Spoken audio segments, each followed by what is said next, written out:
Etawah railway junction के बाहर दिनदहाड़े जीजा ने अपने साले की बेरहमी से धारदार चाकू से गला रेत कर और पेट में कई बार वार करके हत्या कर दी है।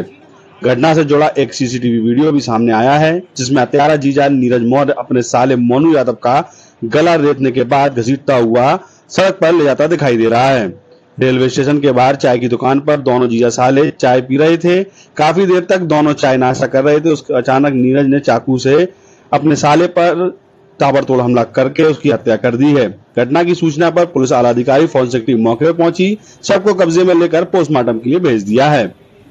पूरा ये दो आए, दो लोग थे, मतलब आए और दोनों साथ में बैठे हुए थे। इन्होंने कम से कम 1 घंटा का टाइम अंदर व्यतीत किया। उसके बाद मैगी, कोल्ड ड्रिंक और चाय वगैरह पी।